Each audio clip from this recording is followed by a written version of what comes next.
Te llorarán los oros, te llorarán los oros. Bakio gege aralode, te llorarán los oros. There's that great idea in mind that one can claim as one's own. But that same idea inside the mind of the divine relinquished to the whole can be the one that carries us home. Home in the sense of us. I mean, there's yours and mine, and then there's ours. Trust. Inside the ours is the power to move mountainous towers. World trade to move mountainous towers of global exploit. So humanity's been the currency, wages are low, and most of us are unemployed. Are you enjoying it? And the culprit is not the corporations, no. The culprit is the consciousness of the nation that still sees everything through the viewfinder of me when the truth of us and the new paradigm is we. We will suffer from water shortages and contaminated soil. We will lose entire species, the majestic, the royal. We will see the Pacific's aquatic life morph and mutate, and who do we have to congratulate? We will see a rise in more sociopathic behaviors because of unregulated medications and medicators. We will be our victims. We will suffer. We will be the ones that fucked us. We will be the elders dealing with desensitized youth who've killed 1 million virtually before they've graduated from school. It'll be us at the DMV and the CVS and AT&T dealing with the teller with SPD, ADD, ADHD. The product of burnt out synapses is probably too much TV. 30 seconds to preview, 90 flashes. I mean, of course you're gonna blow a fuse. It'll be we that take back the government for the people, by the people, to amend all the falsehoods that keep us feeble-minded and full of fear. So we won't be asking, why is there not enough food for people while throwing away the wheat and the tare? It is under our noses, in the body of humanity.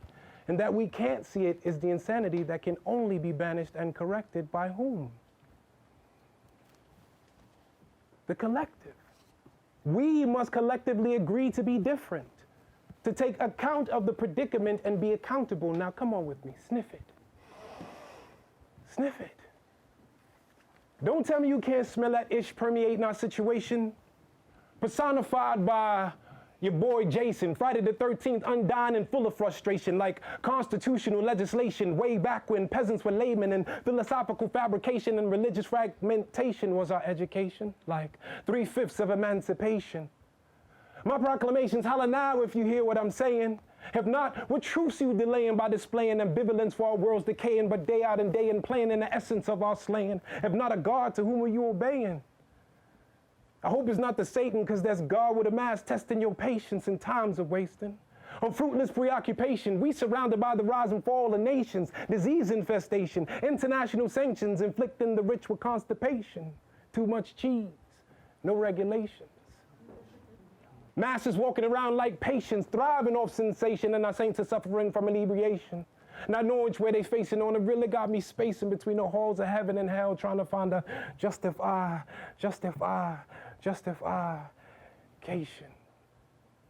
But you can't ignore this. Like you can't ignore the force of a 4/5 when it kicks in slugs, smashing the flesh, melon, the bricks of the surrounding metropolis. Alerting the populace of suicidal thoughts. Word of my man Christopher Wallace, you can't get this knowledge in no college, and only through the soul will you find solace. White people, I'm talking to you directly. I hope I reach you humbly and effectively. Whether you're colonizing the motherland or taking ayahuasca in Machu Picchu, you got a destiny to see to.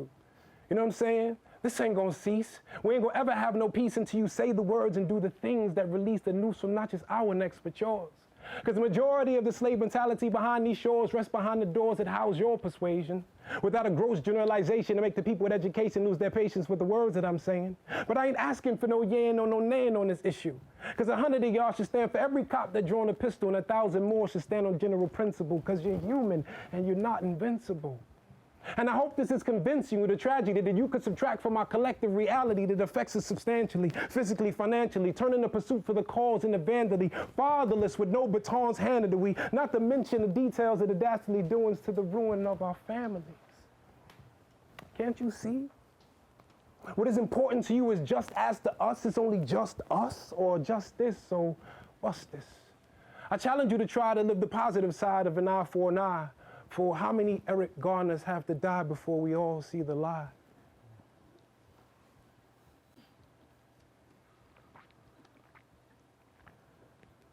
And I ain't asking another man for my freedom, because this man's plan spans between kingdoms. And death is the only thing between me and you, and it's physical, and in death we meet in that spiritual S. See, life for me is nothing but a painfully joyous test, so I need not walk with a bulletproof vest unless the war's on. And in peace, I thank God for my breath, word to my peeps and my pythons, till there's nothing left. And what I'm saying might be obvious to the serious, to weariest, but pull up your bootstraps and hear me on this sons, daughters, mothers, fathers. I think we need to pay attention to the things we call a bother, get clobbered to the point where we're led by our toddlers. Translated the innocence amongst the miscreants to cause a menace. In this little shop of horrors, they play the dentist. We're approaching the end, so let me begin this. Push the limits, dish out the gimmicks. Bunch of God complex commoners without limits. Enhance our stance through a trans-spirit, vocalizing the stars so you can hear it. And lay Jason asleep with a lyric. You can't ignore this. Peace.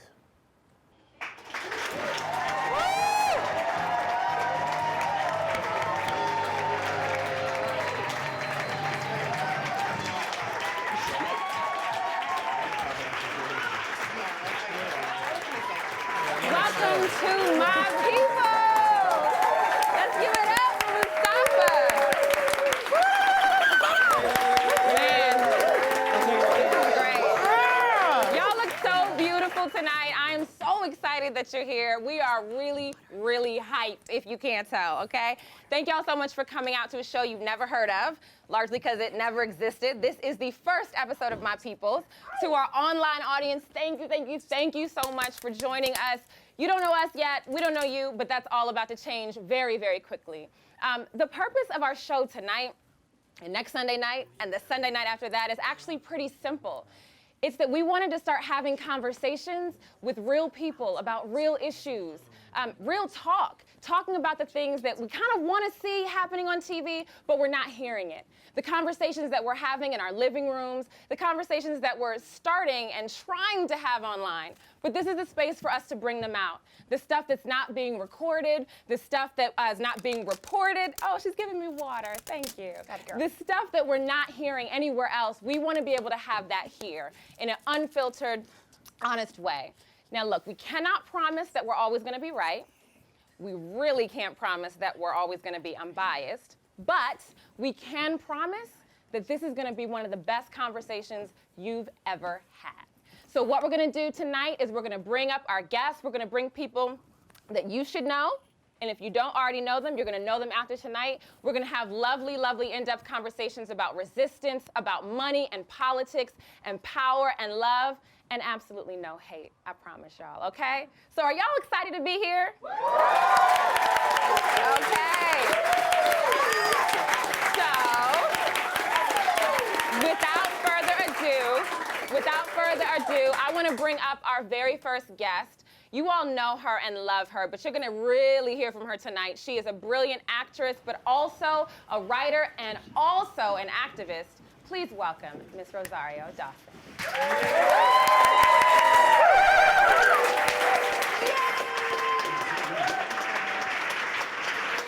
My people! You are so hyped, and I love it. I love it. We've been waiting. We've been, we conspired for this show about 5 weeks ago, so just been counting the seconds to make it happen. So excited. Yeah. And I was just watching us streaming live. Were you watching it? It looks good. Yeah, it I was looks watching it. It's amazing. So one of the things I wanted to ask you first is because, I first became aware of you yes, you're a beautiful actress and brilliant and smart, But I knew you around Voter Latino, right? The kind of this movement to energize and engage young Latino voters all across the country. And that general message is like, go vote, get out and vote, let's get people engaged. Yeah. That said, this election cycle, I'm seeing you go so hard. Like, so far beyond, like, get out and vote. I'm seeing you go very hard about specific issues and specific candidates. Tell me why. Yes. Well, you know, I co-founded Voto Latino in 2004.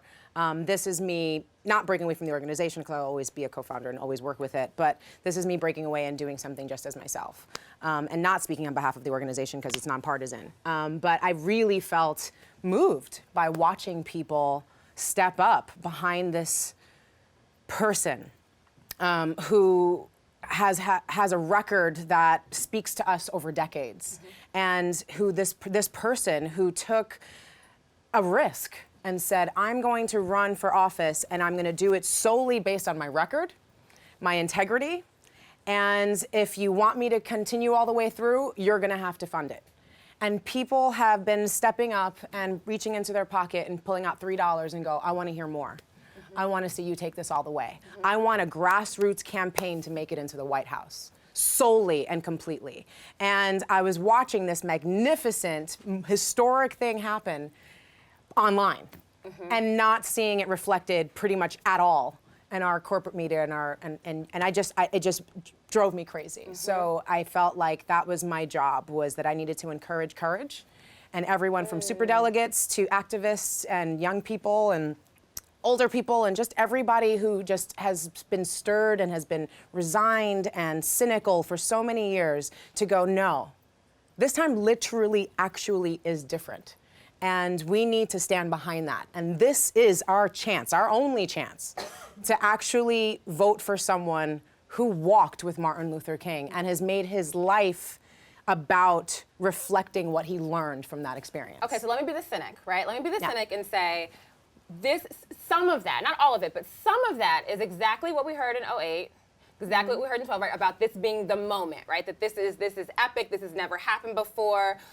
Is it the money piece that you think makes this so different, so unique, or what else? What's happening that you think is so different from every other kind of bottom-up movement that we've seen, or at least been told has happened? Well, even in 2008, that wasn't really a bottom-up movement. That was a lot of money. That was a $1 billion campaign that took it through. This is not the same reflection. This is not the same thing. That was fully, properly organized with lots and lots of money behind it. So there were young people who stepped in and helped to turn the tide, but this is very different.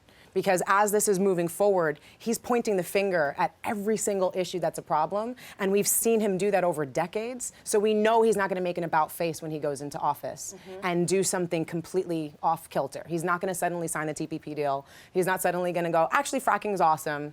He's not going to, like, it's just not going to happen. And that level of integrity, and that's literally being summoned. I feel like he was summoned, you know, and I know folks at the DNC, I know folks in DC, I know for a very long time, and all of them were like, A, be careful. Why are you putting yourself out there? I've had all kinds of threats, and people just being like, this is really dangerous. This has long since been decided. Like, there's no chance.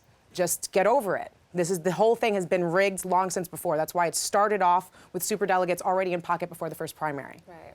For the other candidate, right? So this was about going, well, I would really love to be voting for a woman, and I wish that a lot of the women who wanted to run were able to.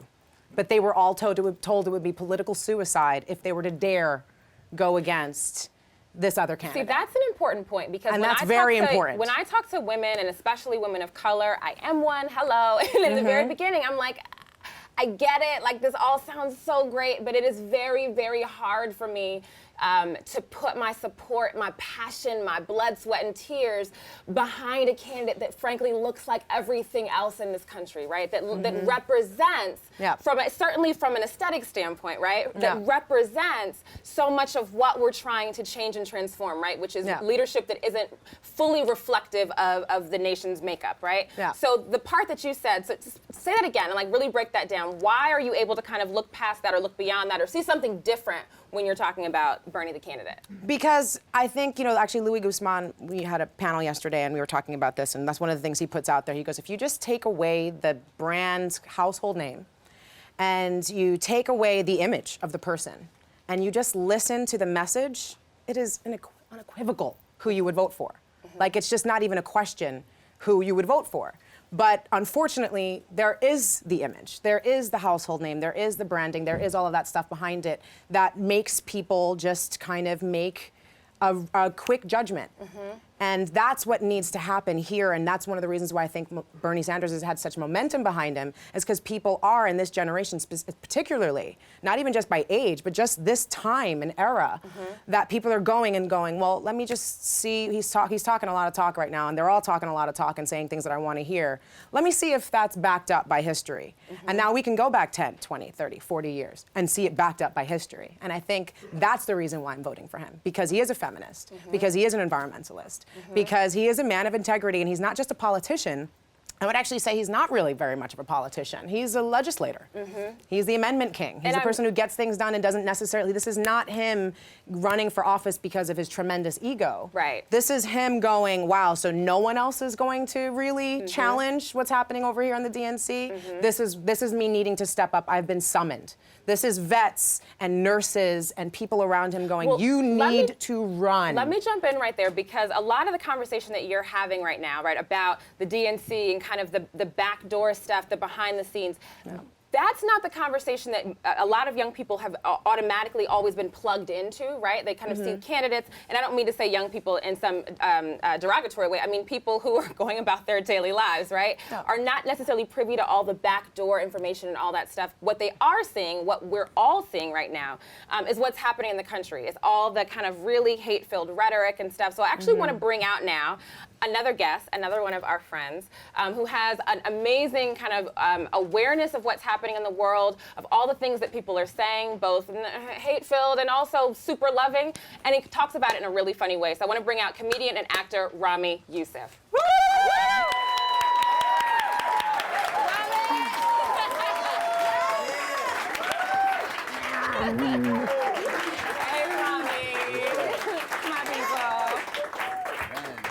Said young people super derogatory. I didn't. I'm a millennial. I mean, what does that mean? Are I'm a you millennial. millennial? Yes, I am. What Thank is you the very cusp for much. millennial? Don't worry about it. We can look it up later. So,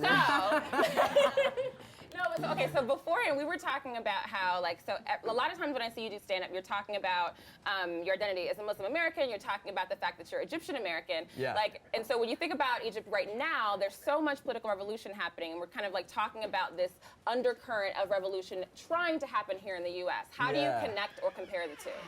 Yeah, I mean, there's a lot of similarities. Like, so I'm Muslim, like from the news, and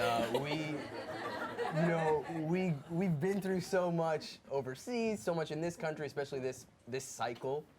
We've been brought up a bunch, I think, more than ever by candidates.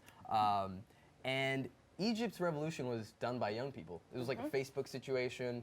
They threw out the government, and then now they're kind of like, well, we don't know what to do now. And military came back in, and it's like, it's not like the revolution went as smooth as it could, but we kind of just brought out, whoever was there, whoever was in power, and I think that on a level that's progress. But I think what's really cool here is that, like, the person we're talking about to come in and take over has actually passed legislation, has actually laid out an infrastructure for how things could happen, and yeah, I mean, I love Bernie. I think Bernie's awesome. He's not gonna win, but I really love him. Oh, Yeah, like it's like it's. Oh, the audience What? is booing you, Ramy. It's just like an audience that doesn't like acknowledge math. Like I don't. It's not. It's not. I want him to win. I just don't. I don't think it's gonna happen. But I think that what we're doing now is what's gonna happen. Because I think it's this idea of like we're gonna elect somebody and they're gonna fix everything. We felt that way with Obama, and then nothing happened. We were just like, oh, dope, Obama's in, but like I couldn't tell you anything that Obama, like as far as I know, he did shut down Guantanamo because he said he was going to do it the first day. That's the only day I watched. And then, and then somebody like a week ago was like, Obama never shut it down. And I was like, what? He said he was gonna. This is crazy. And like I didn't even know because I was just kind of like I checked out. I think right now what's happened is these real conversations, the way that we're having one right now, the way that they're like being spurred is what's actually going to change stuff. And so for me, it's like talking to people about being Muslim, like I think a big part of the fear is just because like they haven't had a conversation with one. Right. So I mean, that's part of what I do. That's part of seeing Bernie Sanders get on stage, with Muslim people in a way that's not cheesy, like in a way that's real, is huge. Like in a way that actually, you know, because no one even cares about us because we're like not necessarily a voting bloc, but it's changed. You know, the way we've been brought into the conversation is really inspiring, and I think a guy like Bernie, to me, is going to move beyond this election, is going to make it like, I actually think he's more effective outside of the White House in a lot of ways. Ooh, interesting. Yeah. But so, okay, so you said as a result of this election, you're seeing conversations change a little bit around your identity as a Muslim, right? So Yeah. what are the type of questions that people are asking you now that they Yeah. didn't before? Is that a fair question? Well, it's like the climate's really different now. Like when I was a kid, when 9/11 happened, it was like Osama bin Laden did it.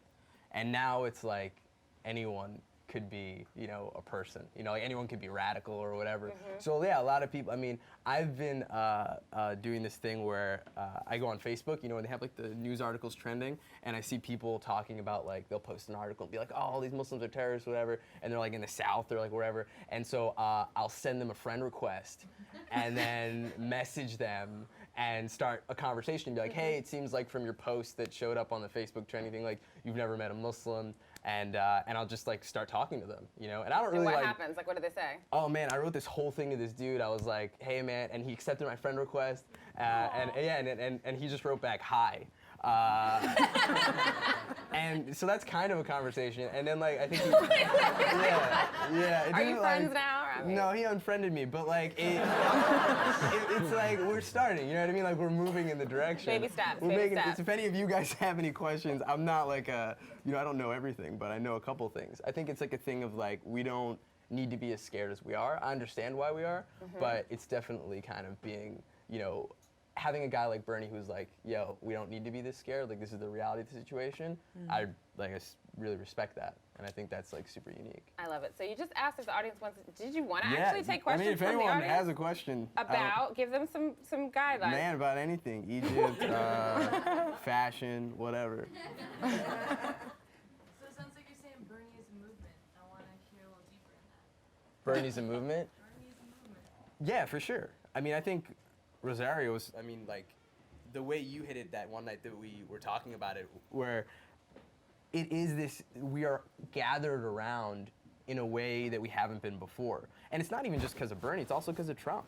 I mean, Trump is kind of like bringing all these people up to the surface that we were like, thought were gone because Obama got elected. And they're like, the KKK's back. That's crazy. We thought they were gone, and they just like, dropped another album. Like they just came out of nowhere, and we're like, what? How did these guys do this? This is crazy. I thought they were totally out of the scene, but they're back. They have an email list. They're back and they're hotter than ever. I just wanted to see what they were talking about. I'm on the list. I think I'm We're on gonna talk every about list. that later. We're gonna talk about that later. We're gonna talk about that later. But yeah. All right, you want to take one more from the audience, then we'll bring in our next Yeah. guest. Yeah. Why do you think that Bernie will be more effective out of the White House? Why do I think Bernie will be more effective outside? I think that, like what we saw with Obama, I think the system's just kind of flawed. Like the way that change is happening right now, it's still really too tied up in money. I think my favorite thing about him is campaign finance reform, and I don't even know if he can do that from within the White House. I think he'd be better off, like lobbyists seem to have the most power, so if we can lobby via conversation and via media in the way that we are right now, that to me is way more effective than just being tied up. Like, I feel like he's gonna have a lot of boring meetings if he's president. Like it's not gonna be as cool as if he's not. Like Obama can't wait to get out. Like Obama, I think is gonna just come out and do pretty some ready. crazy. Obama's probably gonna start a news network. Like he's gonna come out and do some crazy That stuff. would be pretty dope. Yeah, That yeah. would be dope. I think it's gonna be cool. If So the it's- Clinton telecommunications bill allows him to. snap. Policy. See, I don't know what that Speaking is. of policy, I want to bring out another guest. She is a scholar, soon to be doctor, PhD, and a journalist. My dear, dear friend, Maytha Alhassan. We're doing group hugs. Group hugs all right.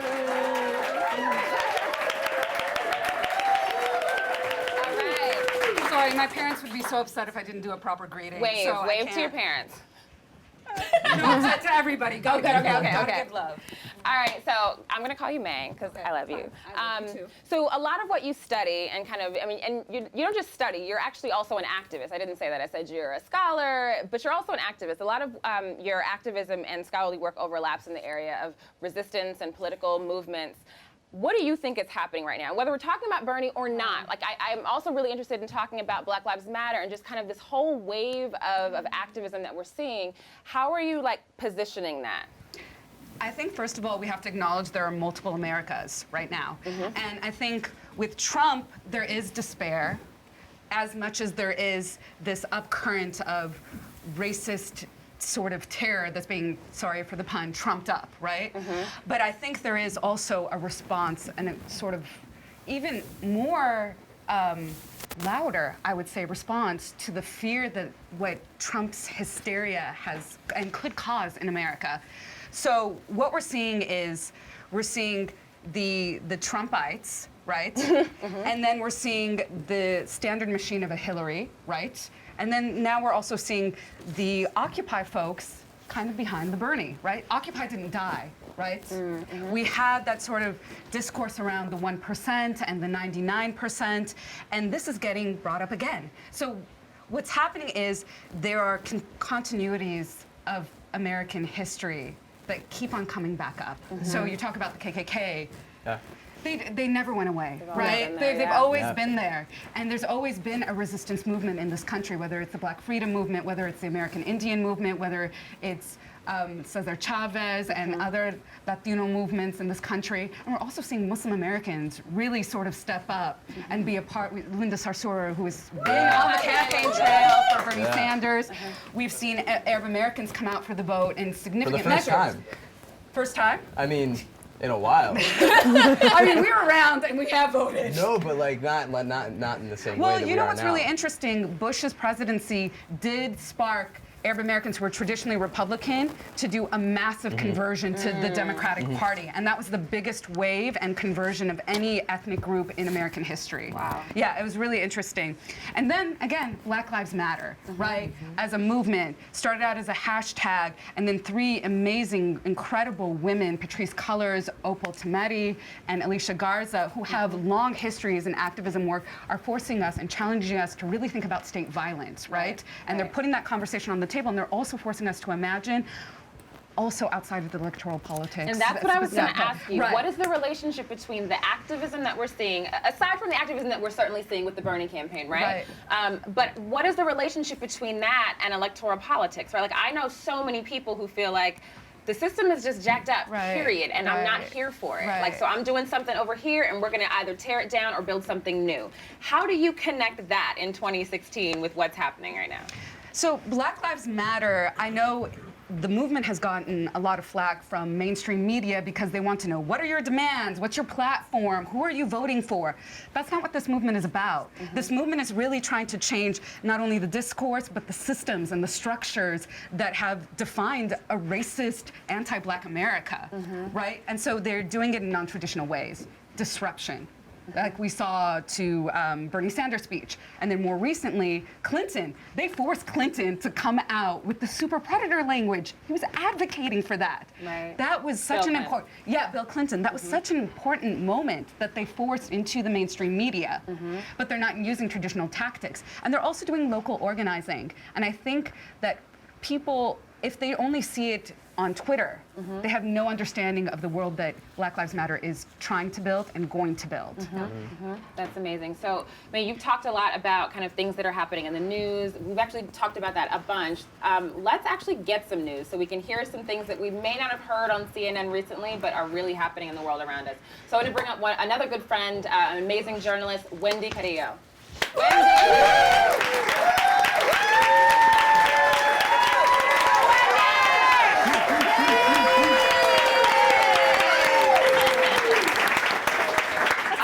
Wendy, tell us what's going on in the world that we need to know but may not have heard anywhere else. There's so much happening, so let's get to it. So I'm gonna look right here.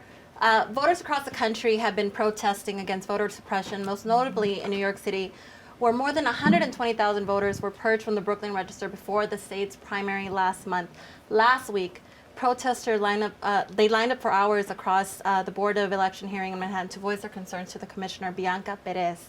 So far, the former chief clerk of the Board of New York Elections has been suspended, but that's hardly a consolation for the hundreds of thousands of people across the country that feel like their democracy has been stripped from them, literally.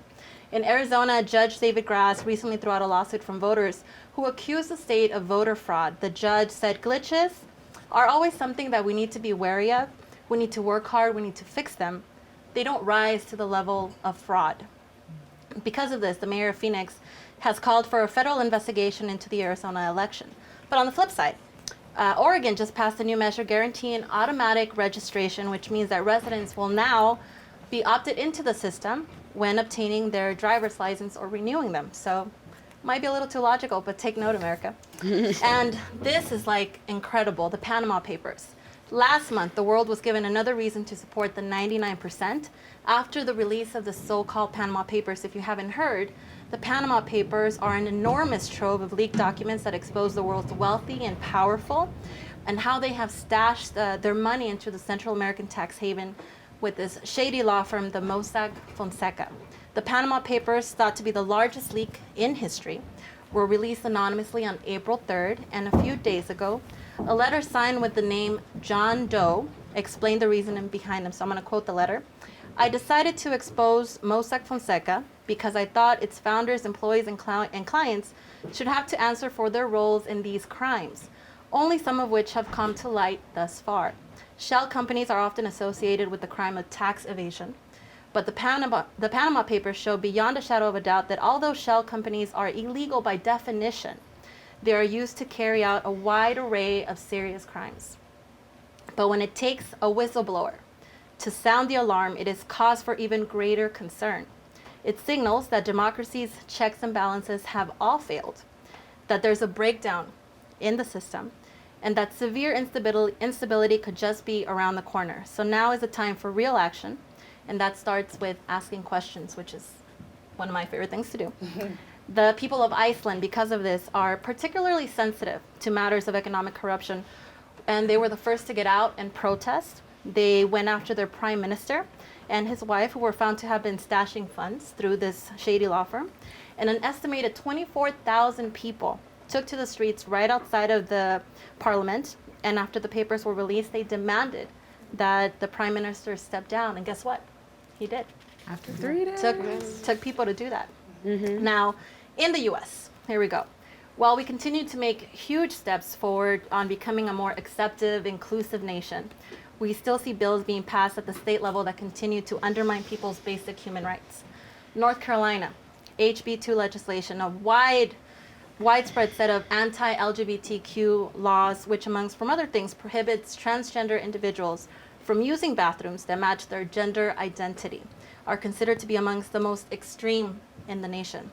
The bill has been met with criticism and protests across the country, with high-profile progressive musicians such as Bruce Springsteen, Ringo, Cyndi Lauper, all canceling their shows in that state in protest of what we now know as the bathroom bill. North Carolina Governor Pat McCrory has said that within the next 24 hours, he will make a decision whether to scrap the entire bill and comply with the Justice Department or face legal action. So with all this said and done, right now there are massive amounts of people demonstrating all over the world, and you could find them all online, even though the mainstream media is not really telling us what these protests are. May 1st is known as May Day, or International Workers' Day, and millions of people have taken to the streets really to validate and defend labor rights all over the world. But in Seattle, right here in the US, anti-capitalist May Day marchers were attacked by police. They were arrested. And in St. Petersburg, Russia, LGBT folks were arrested and neo-Nazis were actually allowed to march. So it's like there's a very severe imbalance of what's happening across the world. On May 7th in New York, Moms Demand Action marched across the Brooklyn Bridge in an effort to really bring attention to gun laws and really demand that we do something about the severe massive gun shootings that we have here in the country. Like, it's insane. And here, locally in Los Angeles, just a few days ago, actually yesterday, there were hundreds of people that showed out to Boyle Heights to support Bernie Sanders. And it's not something that we see in the media because there's such an effort to support the other candidate. But even though there were about 300 to 500 people, I've heard from people that live in that community where I live that it felt like it were thousands of people. Because people are out there, they want change, and they can actually, because of the internet, you can now see how these people have been voting for years. It's no longer a lie. Everything's available. So there's so much. Thank you so much, Wendy. Before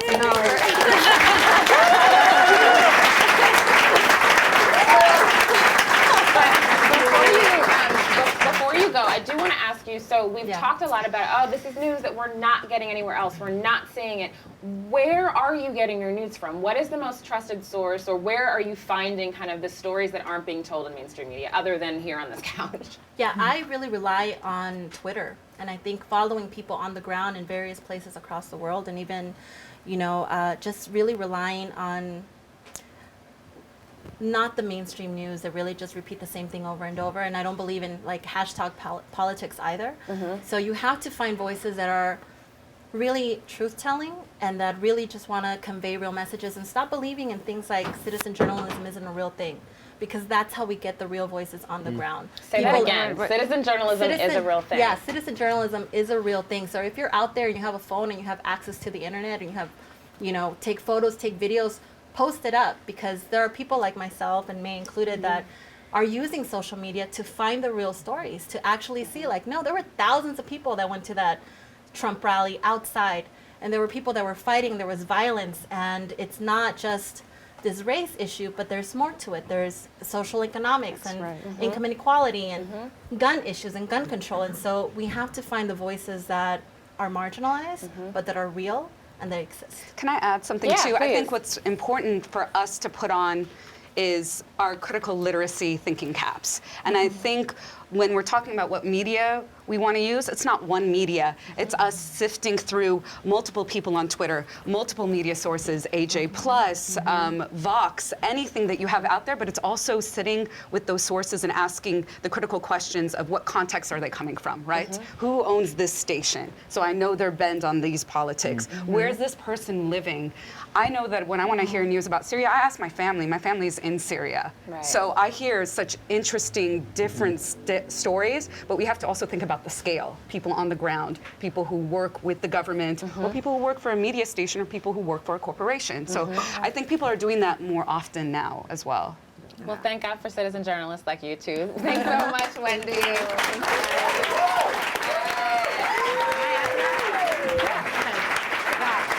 Because I just want to say, While you're coming, Mustafa, come on back up and join us. So we're gonna have our real talk section in the conversation. Yes. I'm not going to say what So this is the time when we're just gonna kind of like get some real talk and talk about how people are feeling about the news, about things that are happening in the world, about the things that you're seeing while you're out doing your comedy and other things. But Rosario, jump in.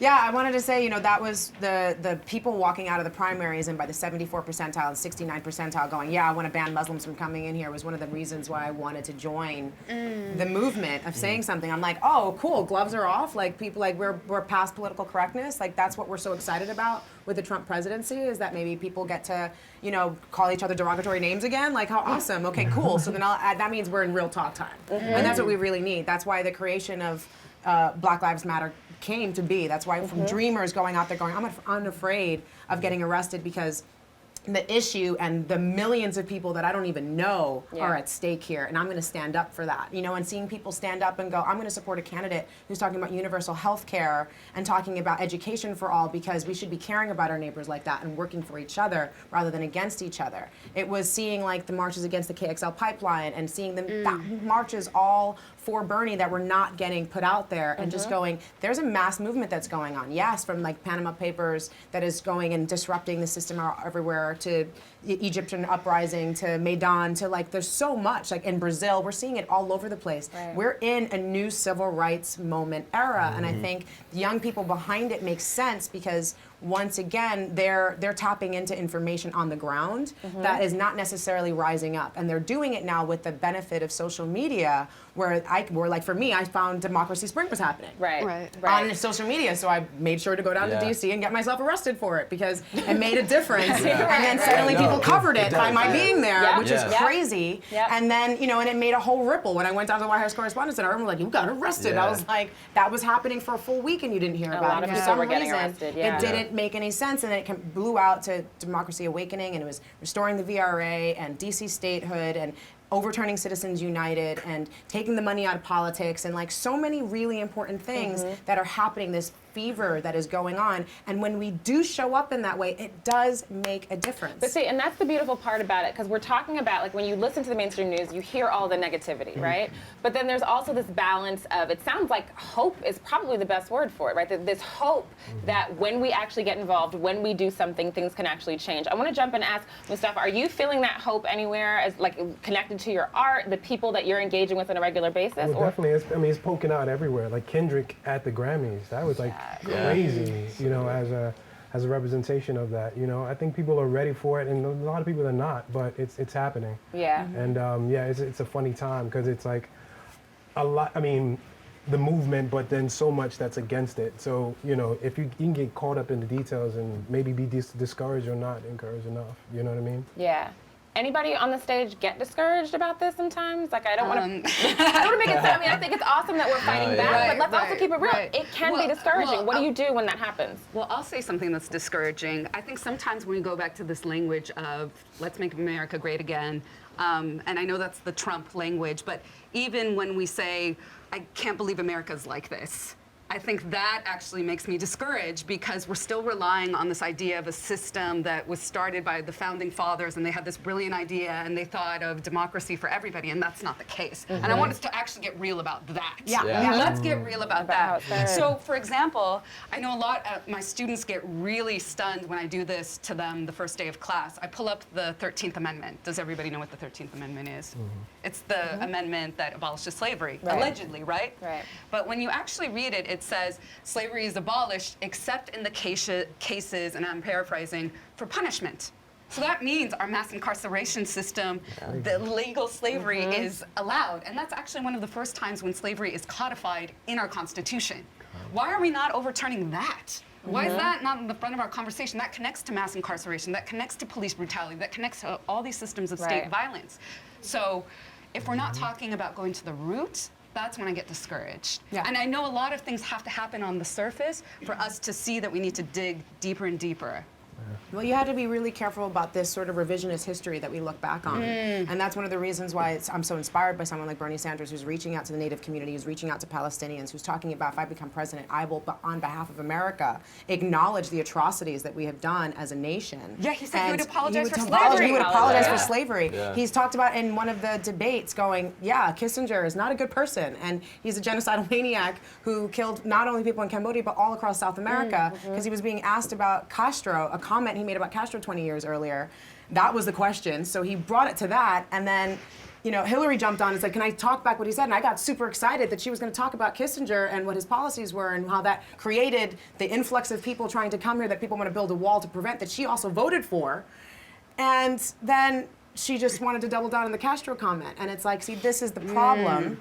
That we don't even want to acknowledge our history. And on the other side as well, we don't want to acknowledge it on our revolts. And talking about the massive revolts that have happened across this nation, we don't give any time to that. And so, like, when we look back, we're all like, oh, Martin Luther King Day, we'll post all these great pictures of him and I have a dream. But we forget to acknowledge the fact that that was a tremendous act of civil disobedience. President didn't want it to happen. Nobody wanted that to happen. And they made it happen anyway. And it was peaceful and it was beautiful and he's elegant and poetic. And so we just look back like it's as if it always was this awesome thing to celebrate. But it was not celebrated then. It was scary and tremendous and big and huge. People don't know that because of how the stories are told. Exactly. And this is yes about media, but it's not just about media, right? When It's you talk framing about the narrative. It's framing the narrative. It's not just what is the story, but who are the storytellers. Exactly. Yes. So when we're talking about education in our textbooks, when we're talking, yes, about media and television, but also every single place that we consume stories and narratives about our identity, about our history, about what's happened to us in this country,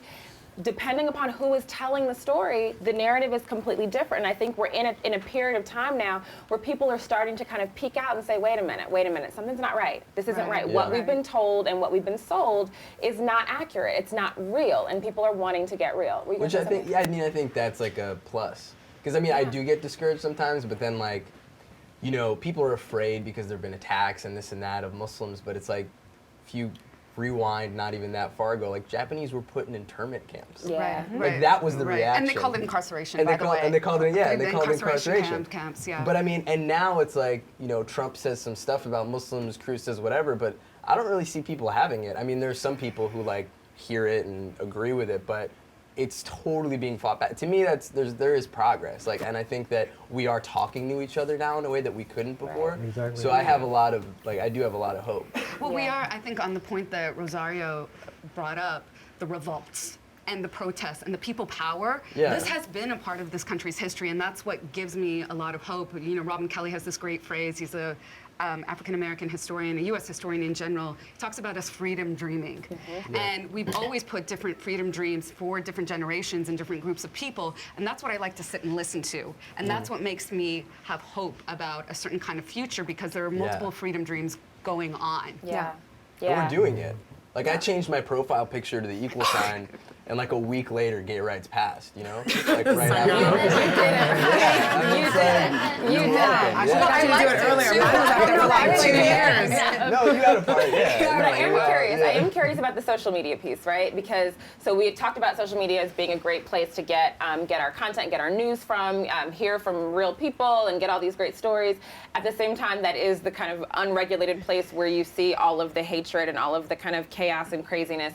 So how do you engage with social media on a daily basis to make sure that you're kind of that your voice is being amplified, that you're hearing the right voices, and also, frankly, let's be honest, like a lot of us on the stage in this room and online may agree on a lot of things, and yet it's important to talk to people that we don't agree with sometimes, right? Yeah. So how are you doing that? How are you responding to the filter bubble that is your Facebook page? I find that harder now, especially because this election's exposed quite a lot of things. You know, like as we're talking about the fracture of the DNC, which maybe because we have someone who's talking about pragmatism and like a continuation as if nothing is wrong, which is crazy because there's a reason why Black Lives Matter had to be created. But on the other side, the RNC is really showing what problems are, where they can even go, we're just going to drop a new person at the convention and go, oh, so you mean the primaries don't necessarily mean something, that it is decided by the delegates. Thank you so much for showing us that and telling us that, because not everybody actually knows how the process actually works. But now on top of that, you have something like Correct the Record, which is something that I've been talking about a while now, and it's been completely misconstrued in the media or not even barely talked about.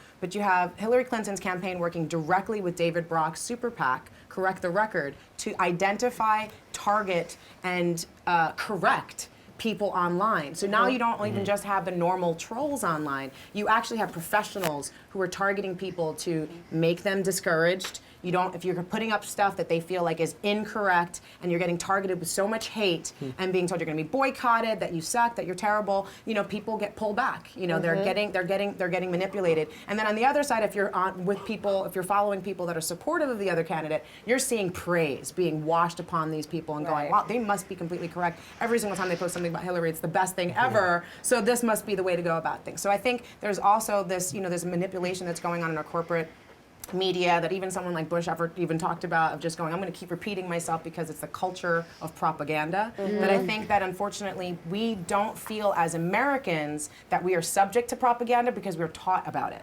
which is completely incorrect. If that were the case, North Korea could never have shut down Sony over a movie, because the propaganda we hear about them is that they can't even barely turn on a computer. Right. So like clearly there's a lot of misinformation. So I tell people just for this, like when I got arrested, it was really interesting. I made a statement. I didn't want to do an interview. I did a statement with Kai Newkirk, who started the whole Democracy Spring. And we made a statement about what we were there about and what the whole point of it, and talked about Black Lives Matter and talked about money out of politics and talked about how great the police were with us here, but that's not normally the case with everyone else and how they are necessarily experiencing when they're doing their activism. And you watch from like all the different news outlets that covered it, what piece of that statement they actually put out there, according to their audience and what they wanted to create. If they wanted to just be like some dumb actor went and got arrested for something stupid, that's what they barely posted anything. If they wanted to talk about the whole of it, they put everything in there, like The Guardian did, where it was like, now you can actually, what's Black Lives Matter? Maybe I'll look that up because it's in this statement. And that was really, that's media literacy right there, of just showing how just because you're reading an article and they're actually even talking about the subject doesn't mean you're getting all the information about that subject. But I think you actually made a very important point within the story you were telling, is that when you're doing social media work or social media activism, that's not what it's all about. You have to link it to an offline movement. So Democracy Spring, hashtag, but if you weren't there getting arrested, what would have been like, right? There's this interesting statistic or study that I heard. People that post petitions online, let's say on your Facebook, apparently they don't even end up signing the petition, but they just think they're doing the I've done work that, of pushing it Sharing forward. it. I've really done that. Right. I've posted it. I've done it myself. And I think that's also an important point of, we brought up Iceland in the news story, right? So Iceland has been able to make traction because they're actually taking some of the online stuff and making it offline and having this beautiful synergy between the two. So when the global recession happened and Iceland was hit incredibly hard, what did they do? They didn't just go online and express their outrage. They went to their capital, and there was actually an artist. There was a famous Icelandic musician who sat outside, started playing protest songs, and people gathered in front of it, expressed their frustration with this sort of corporate 1% system. And what happened? Iceland fired their prime minister, got that new prime minister who ended up resigning. But they also they drafted a new constitution and they crowdsourced it on Facebook. So there were multiple movements happening. All that and so we happening have at the to same time. we have to strategize on all these platforms. Yeah. So when you talk about it being online and offline, we've also discussed kind of, okay, so offline is protest, offline is what else? What else? You mentioned art. Mustafa, what are you seeing? How are you seeing artists? You also mentioned Kendrick earlier. How are you seeing artists kind of respond to this moment? Well, I mean, you hopefully everything that you do is an expression of what your beliefs are. I mean, I see all kinds of different expressions, but me myself, everything I put out, I try to make it close to my heart and hope that it reaches someone.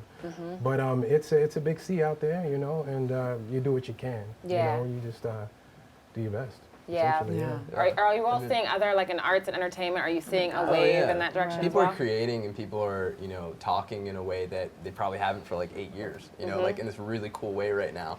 But I think too, like, just backtracking slightly to the social media stuff, it's like, I see so many people like post every day where they're like, man, found out I had another Trump supporter, defriended him, like that kind of stuff. And I think it's like, you also have to be careful to not curate your own feed too much, because then you start seeing your own version of reality as being the only It's a thing. filter. Like honestly, Yeah. there's these websites that your stupid friend will post. It's like conservativefireblaze.com or whatever, and it's like something. But then it's like if you're posting everything from US Uncut, like that's kind of the same thing too. Like you need to be engaging with people in a real way. So to me, it's like if you want to engage offline, it's like a perfect way to do it is Facebook, because Facebook is the synergy of online and offline. We've seen it in so many ways. So it's like, whoa, this person who's posting this Trump thing, this person who's saying this hateful thing about any group, I know them.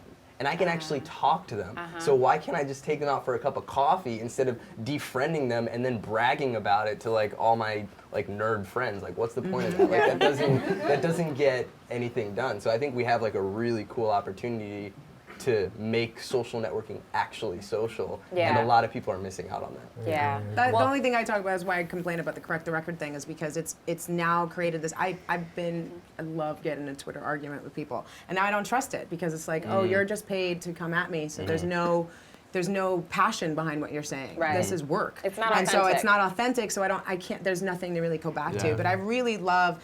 I'll look up to see what people are coming from, and it's like, okay, so you're talking about you should be able to fly the Confederate flag. Why? And I go through, and it's like, well, true. If you're calling that out and going, well, the American flag has a ton of blood on it. Why don't I get to wear mine? It's like, okay, that's an interesting point. You know what I mean? Yeah. I still don't agree, but like, I feel where you're coming from. It's coming from an authentic place, and that's a place to actually have a conversation from. Yes. That's a place that we Yes. can actually work from. It's not, that changes. That came from someplace, and that means we can translate it to go someplace else. And that's the goal of this conversation here, and this is kind of why we're all here. It's why you all are in the room, why you're online, is because we wanted to start having those authentic conversations. We wanted to start pulling out the threads of the things that you're tweeting about, you're posting on Facebook, you're creating your art around, and bringing them together and having that space to kind of create together what we want our future to look like. So to close out this episode and this segment of Real Talk, we're going to bring out an amazing artist named Jossie Ross, who's going to do a little performance for us. Jossie, come on to the stage.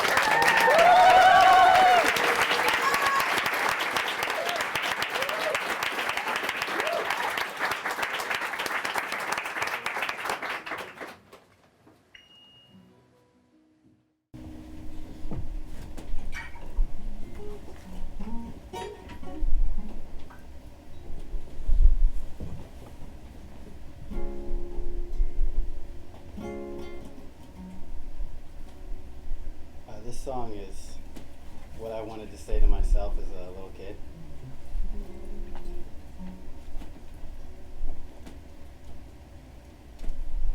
People are gonna hate you the way your skin hits the sunlight. Don't worry, it's all right there.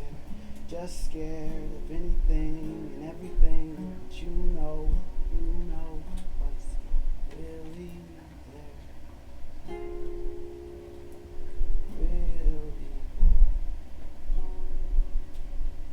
there. So when you're in 4th grade and you're walking with your brother and the lady pulls a purse, acts like she's getting wrong, and you feel like something's wrong, but you know who to tell. Just know you're not a criminal or a thief. You're not a thug from their TVs. They only follow you in stores. 'Cause they're scared human beings. When you're in high school and the counselor tells you that college isn't for you, know that he's angry, regrets all his choices, takes it out on kids that look like you. Like you. Dark skin may scare some,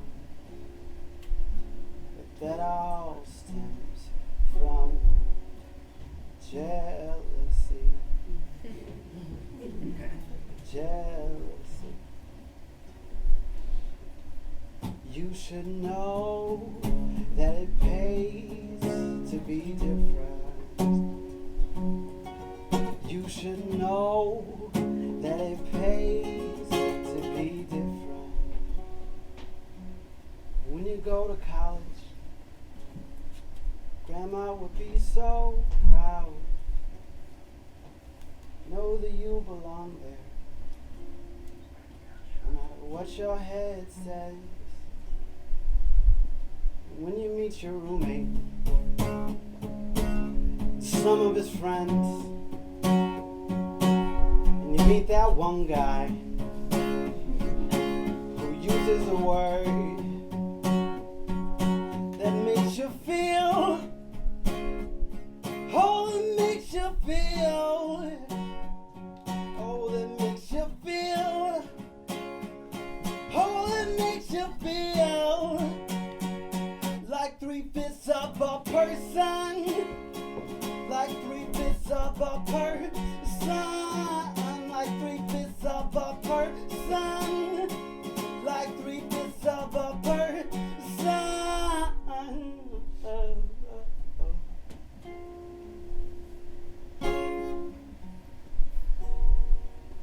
You should know that he's scared. He doesn't have any friends who really love him. So he uses those words hurt other people, because he's really hurt himself.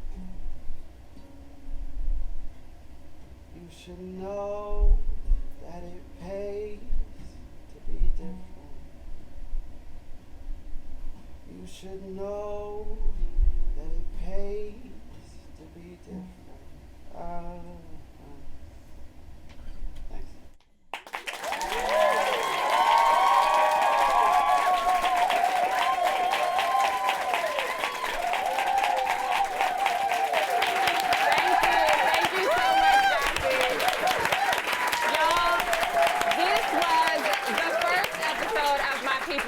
Thank you all so much for coming out. Thank you all who are online. You all are now officially a part of My Peoples.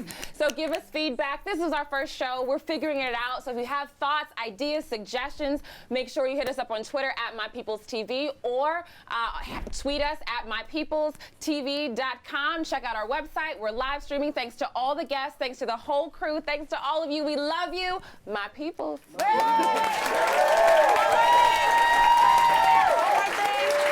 Yes.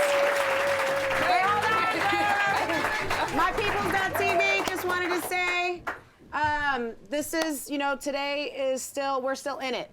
We're still in the middle of a lot of stuff right now. California's super important. We've got a lot of deadlines, and we need people registering, and we need people voting. So let's just make sure that there's a call to action at the end of today. Make sure that you register 5 people. Make it your business to register 5 people. Why? Because the revolution has never been so easy as just registering 5 people and getting them to vote. This is not acid getting thrown in your face because you want to go to school. This is not child brides. This is real stuff. This is ending mass incarceration, detention centers, deportation centers, recognizing that it's not okay for racial profiling or stop and frisk, recognizing that we can take care of each other by voting and showing up. So please register. 5 people.